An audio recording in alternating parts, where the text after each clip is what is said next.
Saludito ahí, a ver, vamos a romper un poco el hielo, vamos a sonreír. Hay algunos que están un poco serios. Excelente, vamos a sonreír, vamos a alegrar este día nuestros corazones, porque cuando la palabra de Dios se abre, mis queridos hermanos, para bendición. Y podríamos decir muchísimas frases, ¿no? Maravillosas. Dios, mis queridos hermanos, no busca vasos de oro. Dios tampoco busca vasos de plata. Mantengan, sí, mis hermanos, y solamente al lado de Cristo y solamente conectados con Él vamos a poder vislumbrar su pureza, su yogmaj, que es la sabiduría. Así que, mis queridos hermanos, Dios no se equivoca, todo pasa por algo en la vida. La vida está llena de desafíos, pero también la vida está llena de grandes oportunidades, tomados y conectados de la mano del Señor. Así que, mis queridos hermanos, ánimo. Aquella persona que quizás aún sienta triste su corazón, sienta que todas las cosas vienen como cargamontón a su vida, no encuentra paz en Cristo, el Señor quiere decirte hoy, y es el mensaje, ánimo, ánimo en su palabra, porque Dios muchas veces permite la crisis para romper lo viejo y crear algo nuevo. Amén, mis hermanos. Mis queridos hermanos, siempre es una alegría poder estar con ustedes y abrir la palabra de Dios. Hoy yo les invito, por favor, encarecidamente, a abrir su Biblia. Vamos a abrir mucho la Biblia, así que no se cansen, mis hermanos. Acá todos somos jóvenes, vamos a abrir mucho la Biblia, porque hoy día vamos a ver un tema muy interesante que a mí me cautiva muchísimo, y es pues el tema de las 70 semanas que lo hemos titulado el calendario de Dios. Ajá. Mis queridos hermanos, quizás para muchos de ustedes y para que puedan tener ese texto base, que a mí me impresiona muchísimo también acerca de las profecías. ¿Por qué son importantes ahora las profecías? ¿Por qué no hablamos de asuntos quizás un poco más prácticos? Oh, mis queridos hermanos. La palabra de Dios en Primera de Corintios, capítulo 13 y el versículo 2 dice lo siguiente: si tengo el don de profecía y entiendo todos esos misterios y poseo todo este conocimiento, y si tengo una fe que logra trasladar montañas, pero me falta amor, no soy nada. La profecía que Dios ha instituido nos da credibilidad como adventistas, como cristianos, como seguidores acérrimos y fieles a su palabra y fieles a Él. Mis queridos hermanos, hoy vamos a ver el calendario del Mesías. Hoy vamos a romper quizás algunos preconceptos porque muchas veces vemos de un solo enfoque el tema de la justificación por la fe. A veces pensamos que en la cruz está la justificación por la fe. Y la mayoría de cristianos enfatiza la justificación por la fe en la cruz de Cristo. Pero, mis queridos hermanos, el plan de salvación es mucho más abarcante, mucho más amplio que solo la cruz. Noten ustedes que el Mesías, Jesucristo, se refirió al santuario como mi casa, ¿recuerdan? Y vamos a ver también este tema del santuario, porque la iglesia adventista del séptimo día es peculiar porque su cosmovisión se centra en la verdad del santuario. Y ahí nosotros vamos a poder encontrar algunos pasos sucesivos. Ahora, como les dije, muchos de nosotros solamente nos limitamos a la cruz, pero esto va más allá de un simple estigma o de simples palabras a algo activo, a una acción dinámica, a una acción con propósito. Que mis hermanos, Dios jamás va a mover, bueno, quisiera Él mover todo a tu favor, pero Él no va a mover un dedo si es que tú no decides por Él, si es que tú no te entregas a Él. Eso es una de las tragedias del ser humano, estar de brazos cruzados y esperar cambios rotundos. Eso jamás va a pasar. Ahora, el tema del santuario pareciera un tema antiguo, un tema quizás difícil de comprender, pero es un tema importantísimo y muy fácil si es que nosotros le prestamos la debida atención. Y ahí en el santuario, nosotros como hemos comentado, tenemos la cosmovisión de muchas de las verdades bíblicas, porque el santuario tiene muchas verdades bíblicas que nosotros ahora ponemos en práctica y están en el Nuevo Testamento y hay un complemento importantísimo. Así que hay unos pasos sucesivos en el santuario que también Jesús, cuando vino a esta tierra, eh, los practicó, los hizo, los realizó y ahora, hoy, que estamos 13 de julio a las 11:53 de la mañana, el Señor, ¿dónde está ahora? Sigue ministrando en su santuario. Entonces, mis queridos hermanos, hay pasos sucesivos que Jesús tiene para el plan de salvación y que nos ha revelado paso a paso a medida que nosotros estudiamos los muebles, ¿no? Del campamento, del santuario, mis queridos hermanos. ¿Usted sabía eso? A ver, yo les voy a mostrar unas figuritas ahí, ¿no? Usted puede ver, a ver, voy a colocar un poquito más grande para que usted pueda visualizar. A este lado, pueden ver este lado. Ajá, donde está mi dedito. Ahí ustedes pueden ver algunas carpas antiguas. Todo este lugar, mis queridos hermanos, era pues eh, campamento.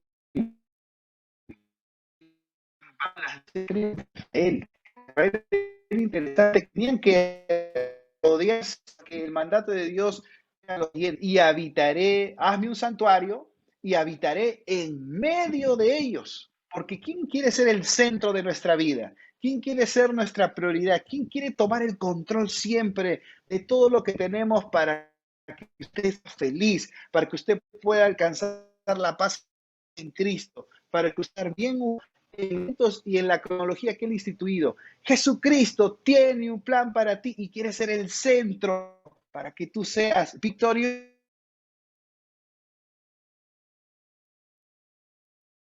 Muy bien, seguimos, mis queridos hermanos. Un pequeño comercial, mil disculpas.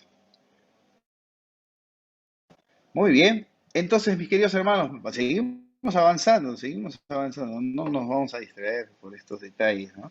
Así que vamos a analizar el campamento. Y Jesús, notemos que tuvo que venir a un campamento cuando vino a esta tierra.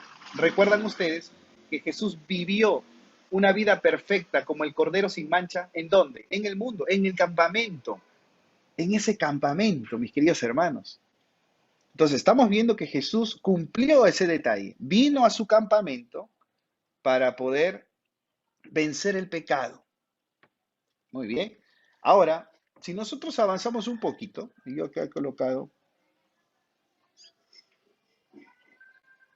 la casa del Mesías, las partes, ¿no?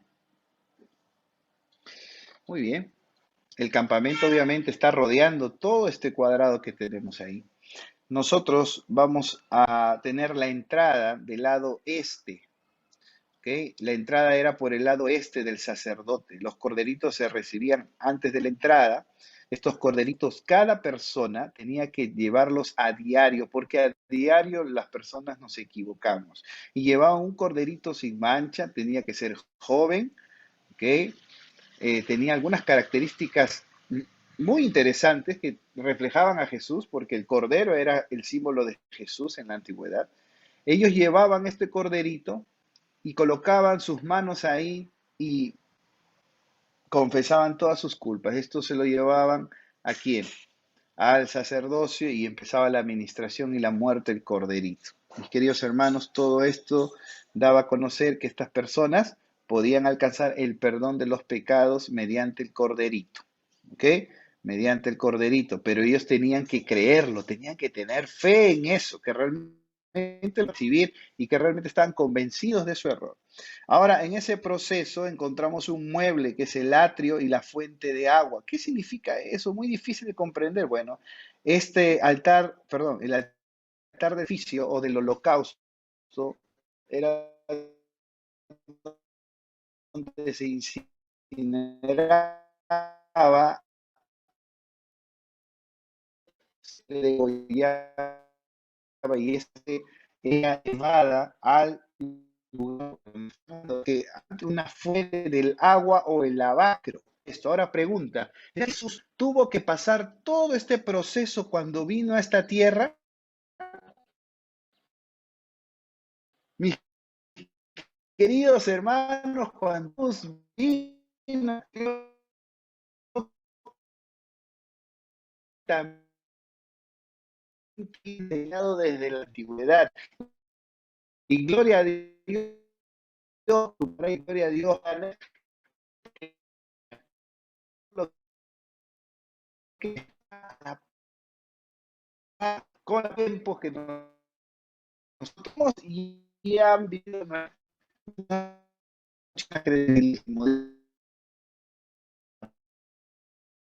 de paz y el trípode de la lugar, pero ¿para qué se mueve? Posición que 12, porque era estas dos tribus en su plenitud. Dios quería hacer gran vida, quería ser el pan que alimente y sacie su vida espiritual. Y asimismo estaba el altar del perfume o el altar del incienso, que significan las oraciones que iban a pasar al tercer mueble, perdón, al lugar santísimo, que era el lugar donde estaba la Shekinah, la misma presencia de Dios. Y eso iba y simbolizaba las oraciones de las personas justas. Ahora vemos ahí un candelabro de oro. Y este candelabro también lo encontramos en Apocalipsis. ¿Se acuerdan? En el cielo, por si acaso, también hay un santuario. Y es igualito, igualito como Dios lo instituyó en los tiempos de Moisés. Porque nada de lo que esté arriba, nada de lo que esté arriba no va a ser sombra, no va a ser una sombra para la voluntad de Dios en lo que esté abajo. Así que todo tenía que estar a la par, mis queridos hermanos. Entonces, hay pasos de la purificación del santuario. Ya les he comentado, pero aquí está un grafiquito. El pecador traía un corderito. El corderito daba su sangre. El sacerdote llevaba esta sangre al santuario. Notemos que el pecado entra al santuario. Pero ahora ese es el servicio diario. En el servicio anual era interesante ahora porque todo lo que se estaba almacenando diariamente de sangre en el santuario, todo lo que estaba en proceso de descomposición, hasta había un olor un poco fétido, mis queridos hermanos, ahí, mis queridos hermanos, todo era purificado en el Yom Kippur, que era el día de la expiación, y era el día de la liberación total. ¿Y qué simbolismo tiene esto? El simbolismo de esto es que Jesucristo, cuando venga a esta tierra, liberará de todo pecado y de toda injusticia a todos aquellos que amaron su venida, a todos que andaron fieles a su palabra. En el servicio anual ya no entra el pecado al santuario, sino que sale. Ustedes pueden ver aquí el proceso. Más o menos estábamos explicando esto antes de que me vaya. ¿Okay? El campamento. Hay pasos sucesivos que Jesús cumplió. Primero, el campamento.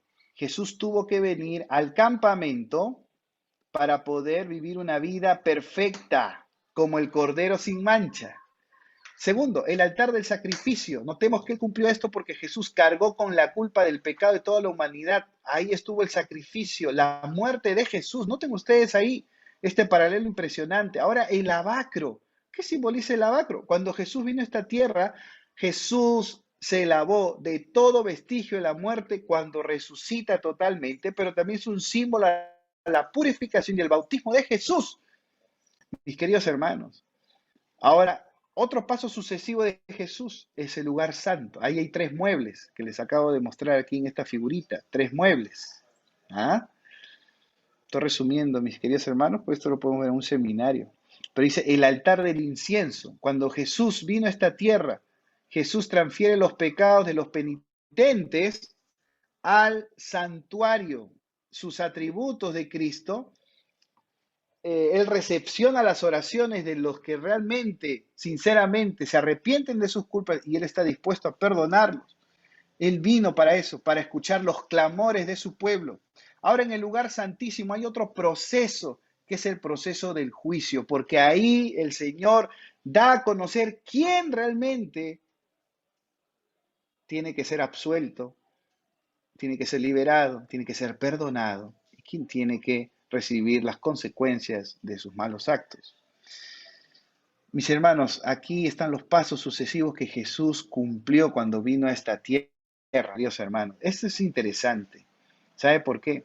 Porque los pasos sucesivos de Jesús en el plan de salvación, que son revelados en el campamento, en el santuario, tienen un plan. Y este plan es la liberación total de su pueblo, del pueblo adventista, del pueblo cristiano, de todo aquel que cree en Él y no quebranta los mandamientos que Él tiene y no quebranta lo que Él ha estipulado en sus profecías.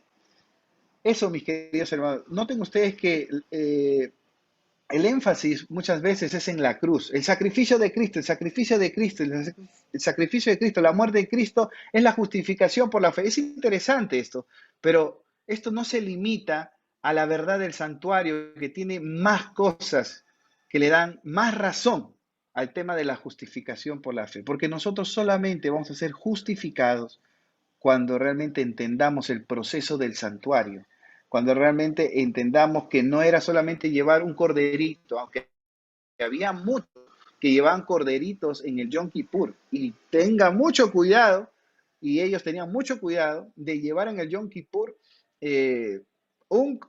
sus pecados no confesados y no perdonados, porque todo el mal caía sobre quién, sobre el sacerdote podía morir.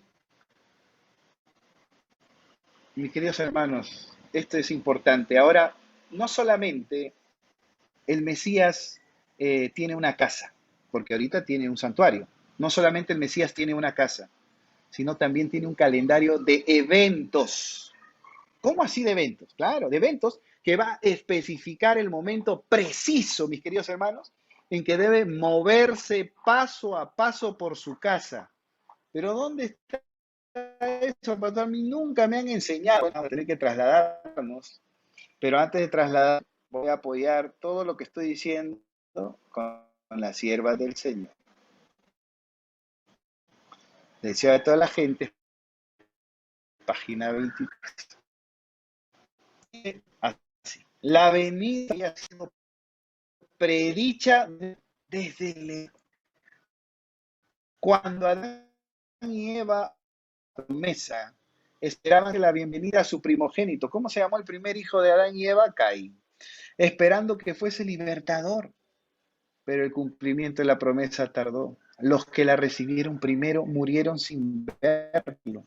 Desde los días de Enoc, la promesa fue repetida por medio de los patriarcas y los profetas marinos. Vivan la esperanza de su aparición, y sin embargo no habían venido. Ahora, noten aquí, la profecía de Daniel revelaba el tiempo de su advenimiento, pero no todos interpretaban correctamente este pasaje.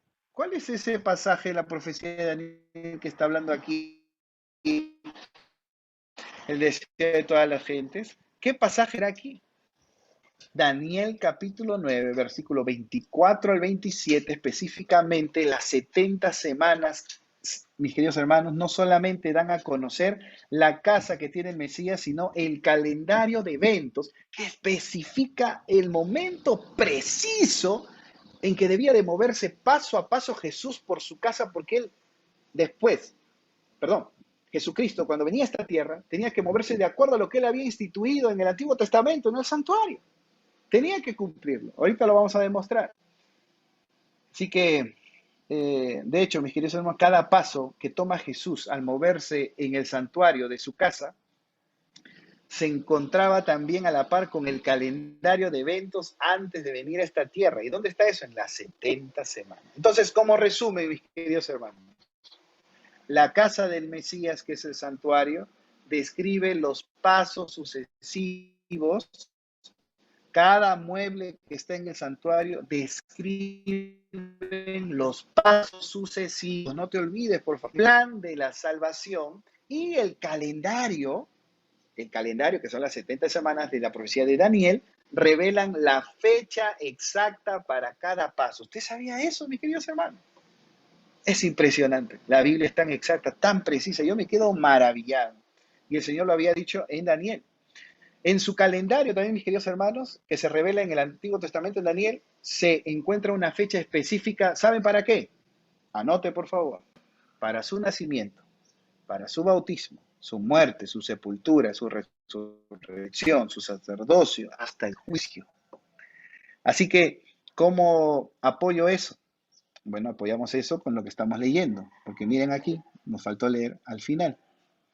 Dice, la profecía de Daniel revelaba el tiempo de su advenimiento, pero no todos interpretaban correctamente el pasaje. Transcurrió un siglo tras otro y las voces de los profetas cesaron, acallaron. La mano del opresor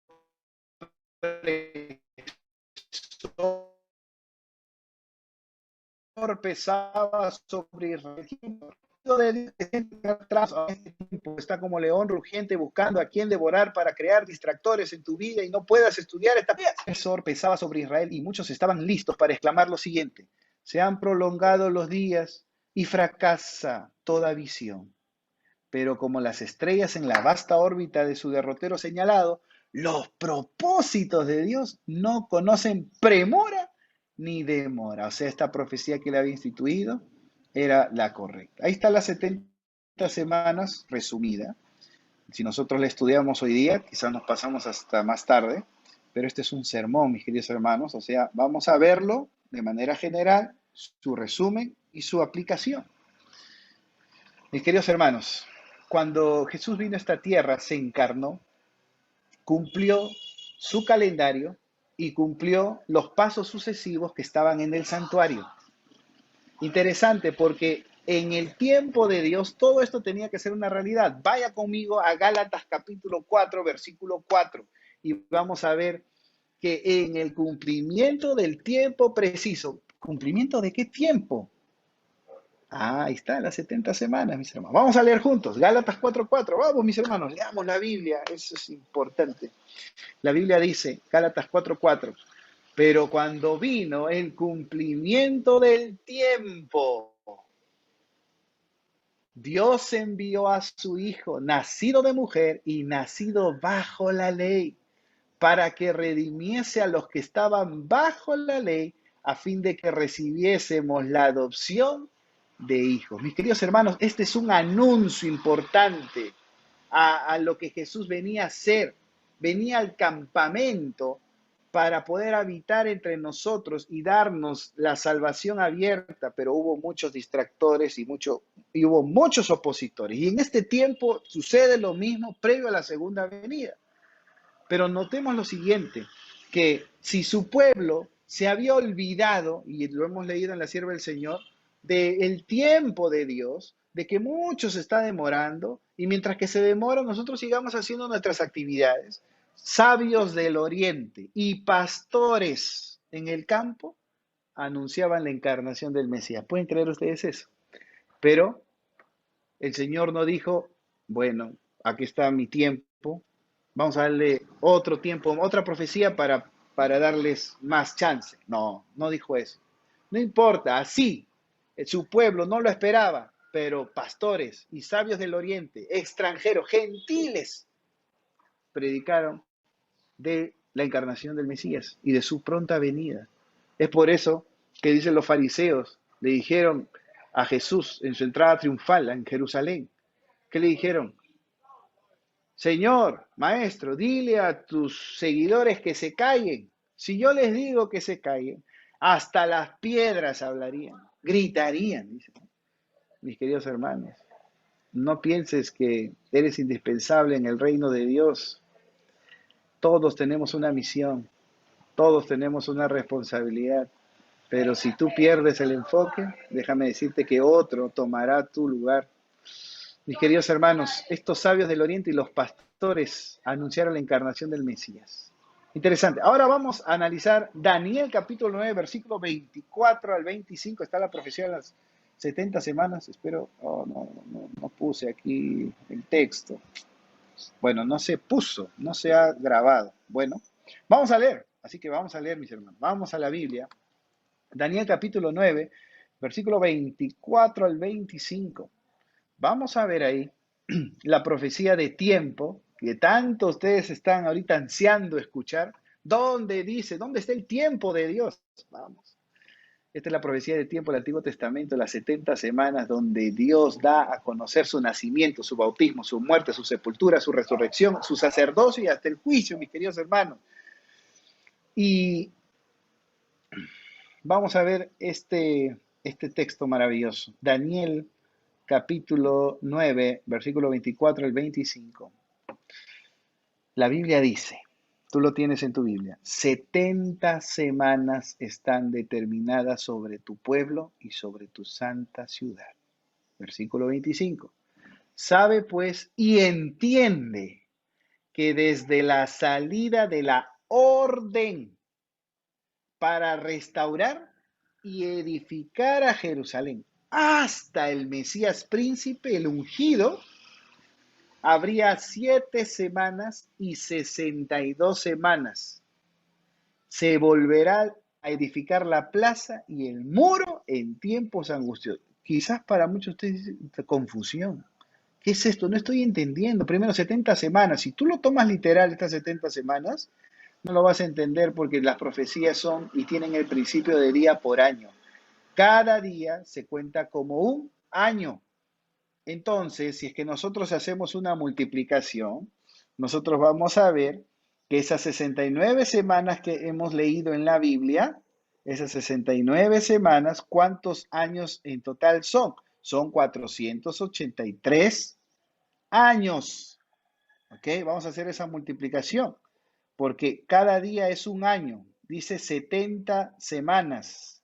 Si nosotros hacemos un cálculo, es 483. Vamos a hacer un seminario de esto para poder hacerlo paso a paso.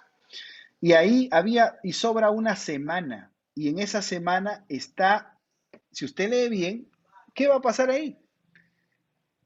El Mesías, el ungido príncipe, habrá 7 semanas y 62, se volverá a edificar la plaza y muros en tiempos. Ahí está dando a conocer el inicio de estas 70 semanas.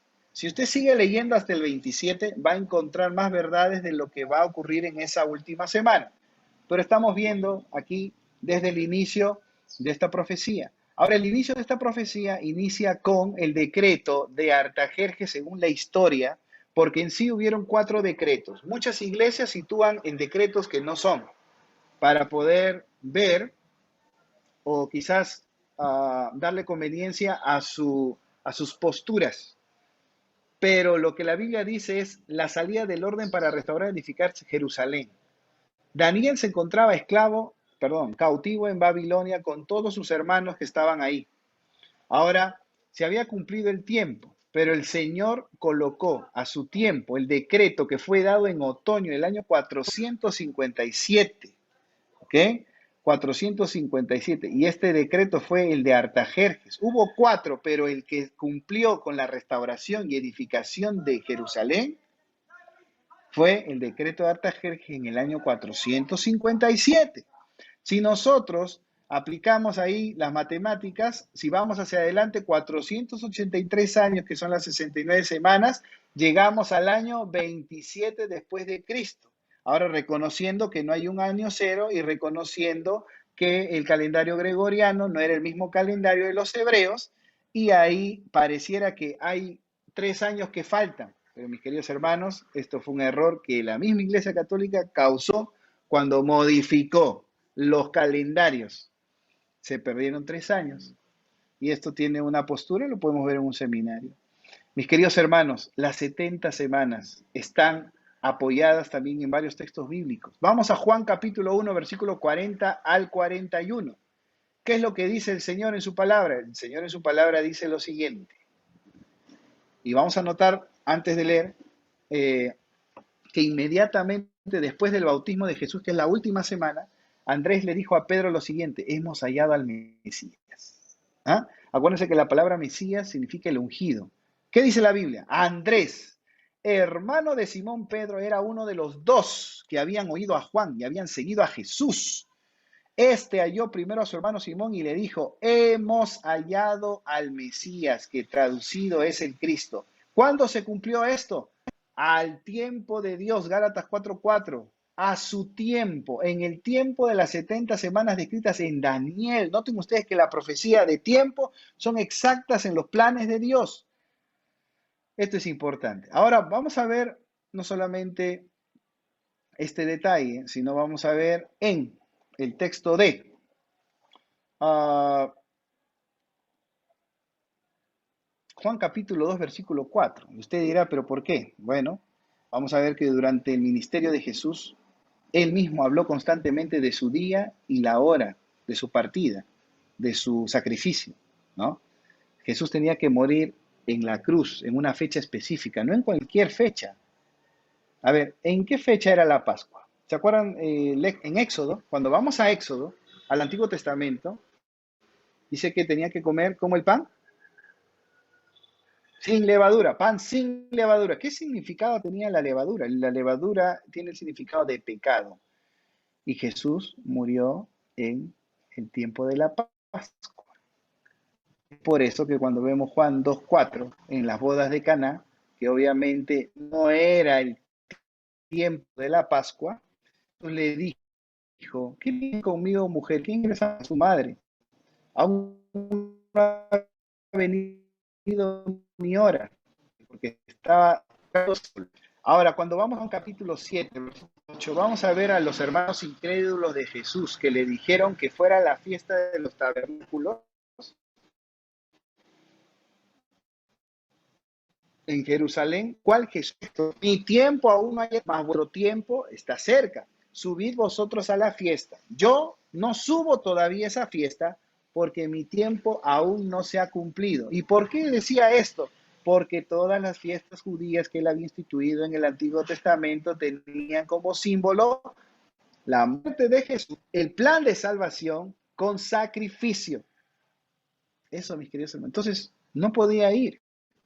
Ya en la tarde con nuestros jóvenes vamos a ver este detalle con simbolismo de la roca. Mis queridos hermanos, igualmente cuando Jesús vino a esta tierra, Jesús le dijo a los judíos, lo había enviado al mundo. Juan 7:30, la Biblia. Procuraba aprender hecho humano. ¿Por qué? Porque aún ustedes. Noten ustedes este detalle. Dios cumple siempre sus tiempos y su hora, como estaba establecido en las 70 semanas y en este caso la última semana. Juan 8:20 dice lo siguiente, y esto lo dice cuando Jesús les dijo, ¿no? Ustedes no me conocen ni a mí ni a mi Padre. ¿Por qué les dijo eso? ¿Ah? ¿Por qué les dijo eso? Porque no había llegado su hora. Nadie lo pudo arrestar. La Biblia dice, estas palabras habló Jesús en el lugar de las ofrendas, enseñando en el templo, y nadie le pudo apresar o prender, porque aún no había llegado su hora. Noten ustedes que constantemente la Biblia da a conocer que los tiempos de Dios son perfectos. Si el Señor ha dicho que viene muy pronto y los eventos finales se están cumpliendo al pie de la letra, que Mateo 24 está diciendo que todo lo que estamos viviendo, hasta las pandemias, pestes, terremotos, guerras, etcétera, son principio de dolores. Si es principio de dolores, ¿será pues que más adelante se multiplicará esto más con más intensidad? Por supuesto que sí. Dios está que prueba a su pueblo. Dios está zarandeando a su pueblo. ¿Quién realmente le obedece? ¿Quién realmente le ama? ¿Quién realmente tiene un propósito de agradar a su Padre? Oh, mis queridos hermanos, este es un llamado oportuno para todos nosotros a vivir una vida en el Espíritu, una vida en Cristo, una vida en la palabra de Dios. Escudriñad las Escrituras, porque a vosotros os parece que en ellas tenéis la vida eterna y ellas son las que dan testimonio de mí. Puede surgir una pregunta aquí, y la pregunta que quizás muchas veces me han hecho es, Pastor, ¿y por qué vemos profecías que ya se cumplieron? Veamos profecías que todavía faltan por cumplirse. Bueno, déjenme darles la siguiente noticia. Todas las profecías de tiempo, todas las profecías de tiempo que están en la Biblia, todas ya se cumplieron. ¿Qué? Entonces, ¿qué? ¿No hay una profecía de tiempo para la venida de Jesús? Eso no lo hay. No lo hay, mis queridos hermanos. Pero lo que sí sabes es que este tiempo es llamado el tiempo del fin. Estás viviendo en el tiempo del fin. Y si ya sabes que estás viviendo en el fin, ¿qué es el fin? Es el final de todo. Es cuando termina todo. Pero ¿qué va a terminar si yo vivo una vida hermosa? Yo vivo una vida llena de deleites, llena de motivaciones, con mi familia. Yo todavía quiero vivir. Cosa que ojo no vio y oído yo. son las cosas que Dios está preparando para los que le aman. Las motivaciones que tú tienes hoy y las felicidades o éxitos que tú tienes hoy no se van a comparar a lo que el Señor trae para tu rescate, para tu liberación. Mis queridos hermanos, no hay ninguna profecía ahora de tiempo que determine la venida del Señor, porque Él lo dijo en su palabra. Nadie sabe el día ni la hora, ni aun los ángeles del cielo, sino solo mi Padre. Pero entonces, ¿por qué estamos viendo estas profecías? Para que ustedes se den cuenta que el Señor, por muchos siglos, por muchos años, empezó a preparar a un pueblo que perdió su identidad en Él, pero el Señor lanzó un mensaje de esperanza para todos. Y en su tiempo, Él cumplió sus propósitos, sus designios. Él jamás se equivoca. Él jamás va a aplazar algo, jamás va a retardar algo. Solamente está retardando un poco su venida porque quiere que todos lleguen al arrepentimiento.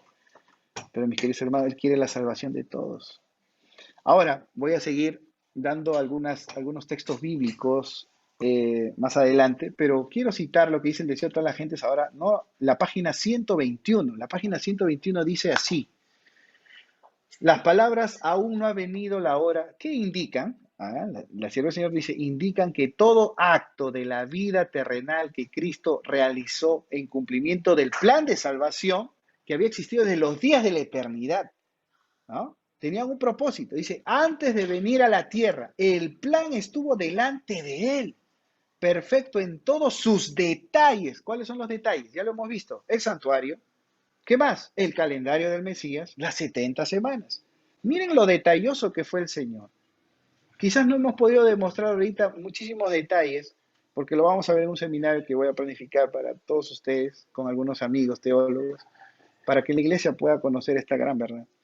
Pero sigue diciendo, pero mientras andaba entre los hombres, Jesús fue guiado paso a paso por la voluntad del Padre en el tiempo señalado. No vacilaba en obrar con la misma sumisión. Él esperaba hasta que llegase el tiempo.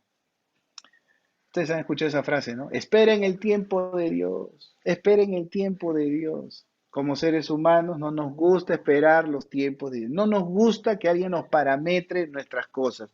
No nos gusta que alguien tome el control de nuestro tiempo y tampoco de nuestra situación. Tampoco nuestros planes, de nuestras organizaciones, de nuestra cosmovisión, de nuestras inclinaciones, anhelos, sueños, etcétera. No nos gusta. Es lo que Satanás está aprovechando hoy más que nunca para poder desviar tu salvación. Ministerio de Curación, página 380. Refuerza esto y ella dice acerca de Cristo. Cristo en su vida terrenal no se trazó planes personales. ¿Qué hizo? Aceptó los planes de Dios para él y día tras día el Padre se los revelaba. Qué maravilloso vivir así, ¿no? Vivir cada día dependiendo de los planes de Dios. Pero ¿cómo así? Yo tengo libre albedrío, que no puedo tener mis propios planes. Tú puedes tener tus propios planes, pero dáselos al Señor. Cuando el control de Dios está en tu vida, las cosas vienen por añadidura, como diría, y de éxito y felicidad para ti. Y no solamente para ti, sino para todos los que te rodean. Y ellos conocen a Jesús. Así que, mis queridos hermanos, en la profecía de las 70 semanas, si usted lee el versículo 26 y 27 que nos faltó, ahí está específico el sacrificio y la ofrenda, lo que tenía que pasar el Señor. ¿Ah? El fin de la semana 69, que es la vida de Jesús, del bautismo hasta su muerte, nos lleva al otoño del año 27 después de Cristo, ¿no? Y mis queridos hermanos, nosotros sabemos que vino el bautismo, vino la muerte de Jesús y vino la resurrección también de él. Ahora, ¿cuándo empezó él su ministerio? A los 30 años. A los 30 años. Tenía él una fecha específica. ¿Cuál era la fecha específica? El día de la Pascua. ¿Y qué fecha esa? ¿Qué fecha era? Oh, mis queridos hermanos, era la fiesta primaveral. En primavera. ¿Cuándo es primavera, mis queridos hermanos? Pero ¿cuándo es primavera para los judíos? Porque es de acuerdo a los judíos. Bueno, Éxodo capítulo 12, versículos 5 y 6 nos da esa respuesta. La palabra de Dios dice lo siguiente, y antes de ir al texto, quiero decirles que el mes, el día y la hora del sacrificio del Cordero Pascual están en Éxodo 12.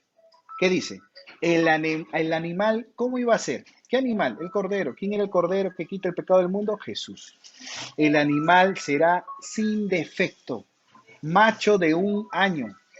Lo tomaréis de las ovejas o de las cabras y lo guardaréis hasta el día 14 de este mes. Y lo inmolará toda la congregación del pueblo de Israel entre las 2 tardes. Mis queridos hermanos, ahora, ¿quién es este Cordero Pascual? Primera de Corintios 5:7. Cristo es el Cordero Pascual. Cristo. La Biblia dice, limpiaos pues de la vieja levadura. ¿Qué se comía en el día de la Pascua? ¿Se acuerdan con Moisés? Significa la liberación del pueblo de Israel de manos de los egipcios. Era pan sin levadura. ¿Qué significa la levadura? Pecado.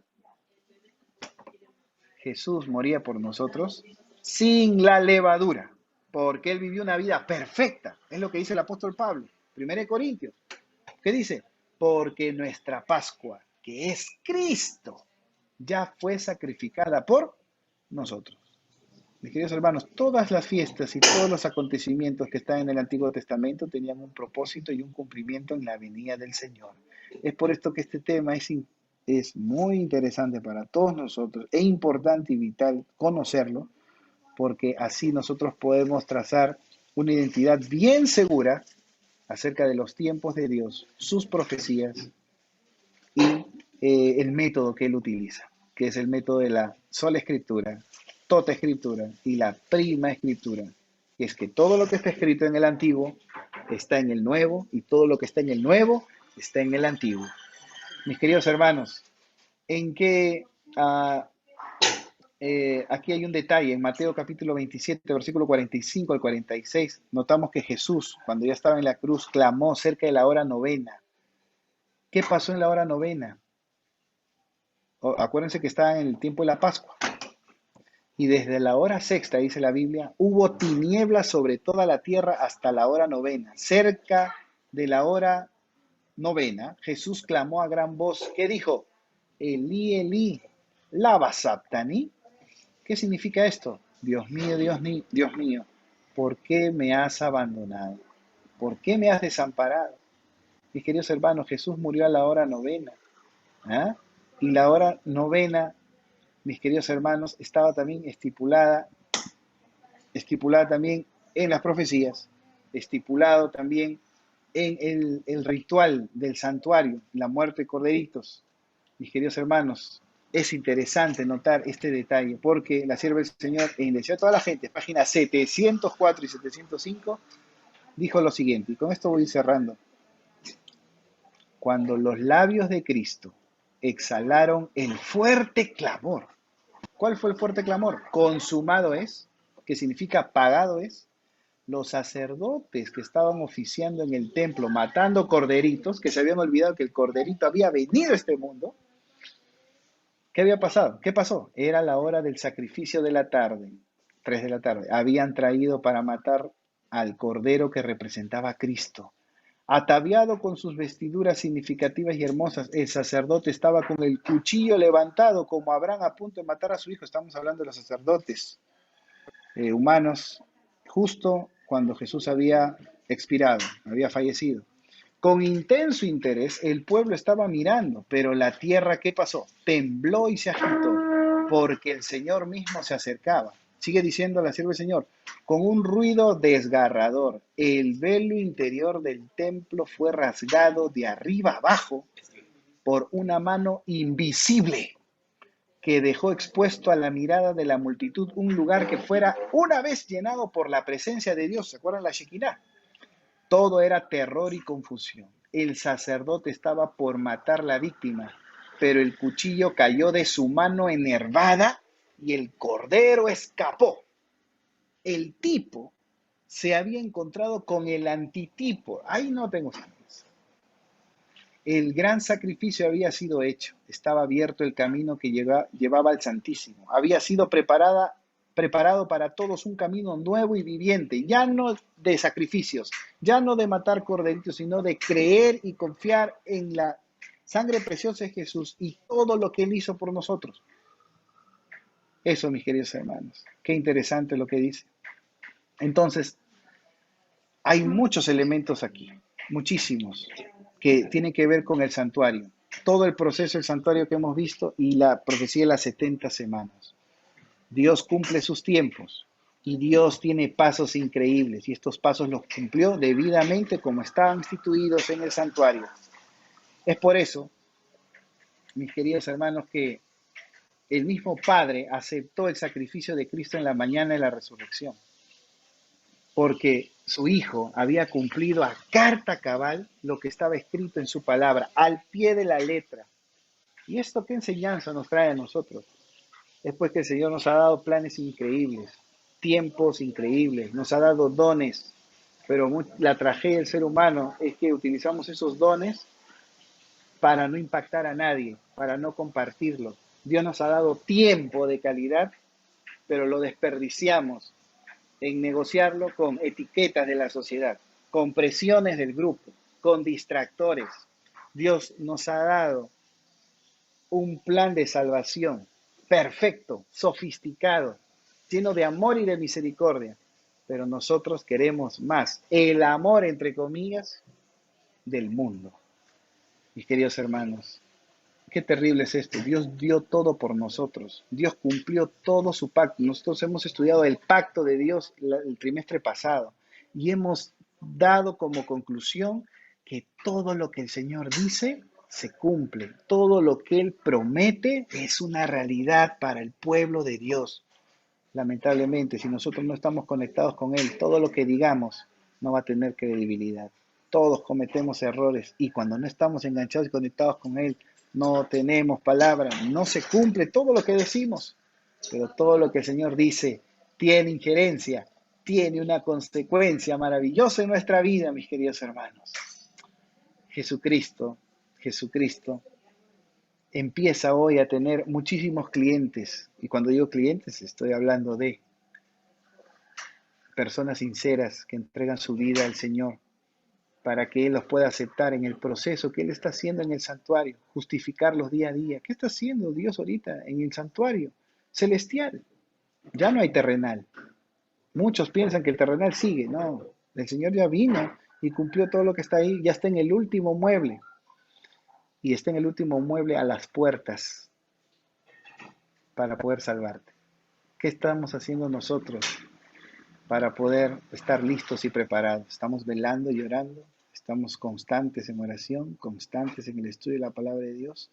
Esta es una reflexión importantísima para nosotros, porque la palabra de Dios siempre predica y testifica de la venida de Dios y de los tiempos de Dios. Ejemplo, cuando nosotros hemos estudiado las trompetas, pastor, usted está hablando cosas que quizás yo nunca he escuchado. Muy bien, que sea esto un énfasis para que empieces a estudiar las trompetas.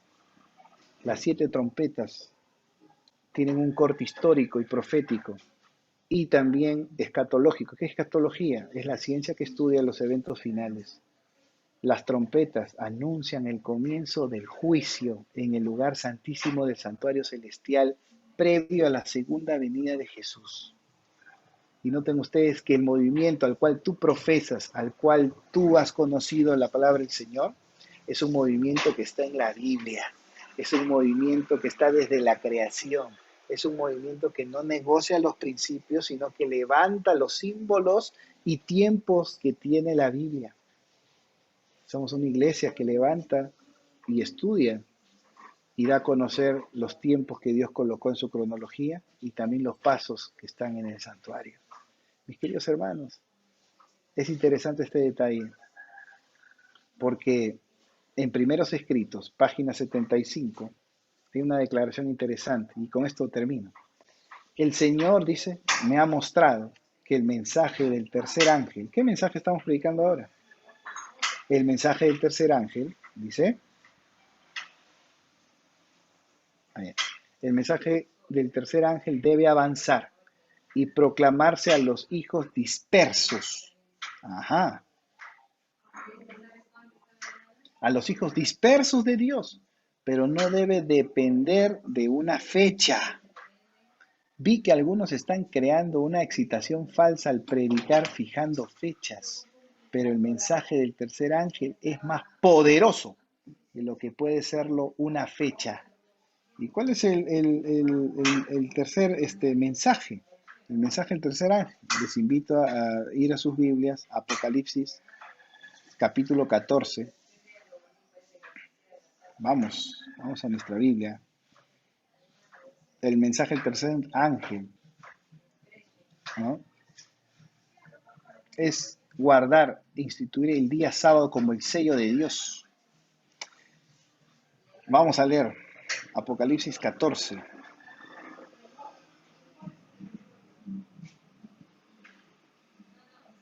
¿Sí? ¿Están con sus Biblias? ¿Sí? Vamos a leer juntos, ¿está bien? Estoy buscando también yo acá. Vivo, bueno, este es el primero. Diciendo a gran voz, temed a Dios y dale gloria porque la hora de su juicio ha llegado. ¿Qué? Y adorar a aquel que hizo el cielo, la tierra, el mar y la fuente de las aguas. Otro ángel, segundo ángel, le siguió diciendo, ha caído Babilonia, la gran ciudad, que ha hecho beber a todas las naciones del vino del furor de su fornicación. Y el tercer ángel lo siguió diciendo, si alguno, escuche, adora a la bestia y a su imagen y recibe la marca en su frente o en su mano, él también beberá el vino de la ira de Dios que ha sido vaciado puro en el cáliz de su vida y atormentado con fuego, etcétera, etcétera. Mis queridos hermanos, este mensaje del tercer ángel es un mensaje urgente. Este mensaje urgente da a conocer que no debemos negociar los principios que tenemos de Dios.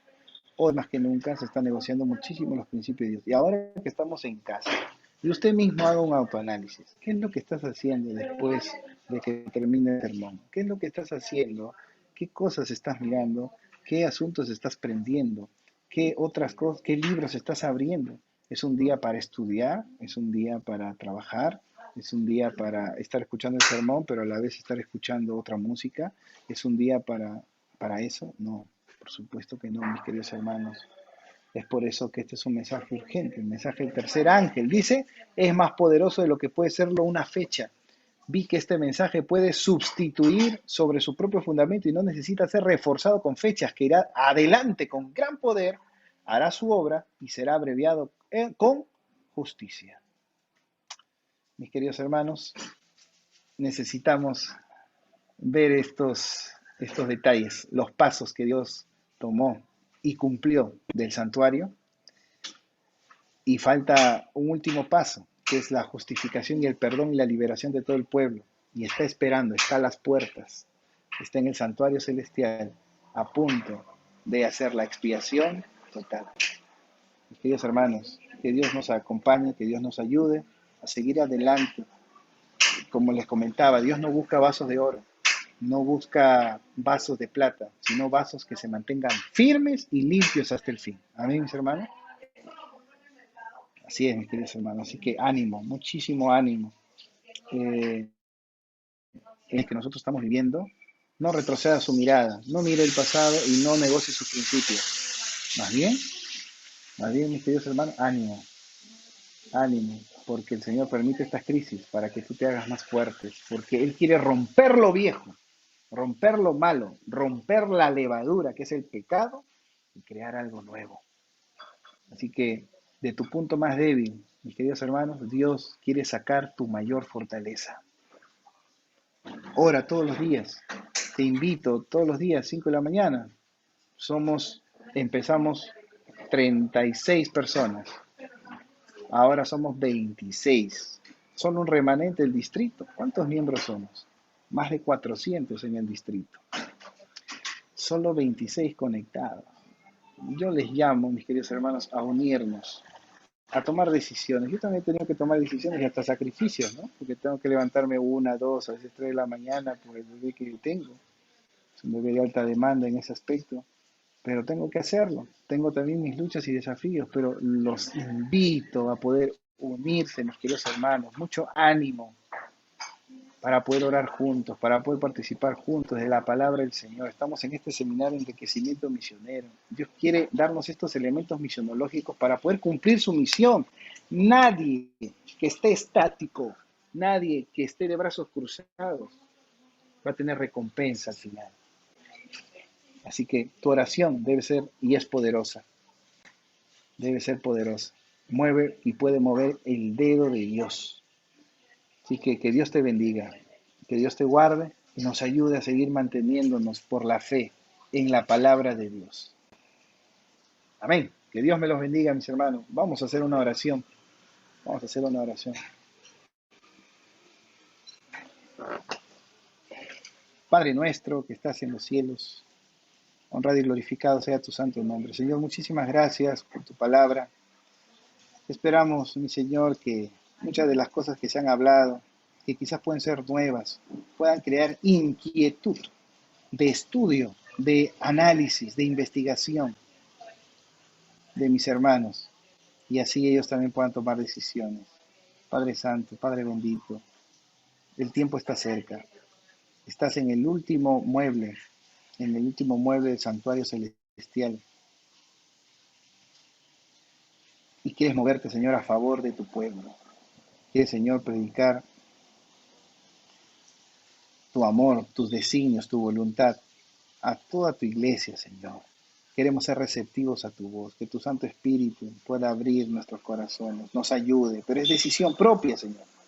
Por eso que hoy queremos romper cualquier barrera, cualquier desánimo, cualquier otra prioridad que nos aleje de ti para poder estudiar tu palabra. Señor, gracias porque tú siempre cumples tus promesas, gracias porque tus tiempos son perfectos y gracias porque esta iglesia ha sido, Señor, elegida para poder predicar este mensaje. Pero no de manera exclusiva lo decimos, sino porque tiene una grata responsabilidad y compromiso. No de excluir a la gente, sino de ayudarlos a entrar y que ellos te conozcan a ti. Señor, afirma nuestro compromiso, que nuestra iglesia también pueda unirse día a día, Señor, para estudiar tu palabra. Señor bendito, tú tienes planes maravillosos para esta iglesia de Canadá. Usa a tus líderes, Señor, para que ellos sigan adelante, preparando tu iglesia para ese encuentro glorioso contigo. En el nombre de Jesús. Amén.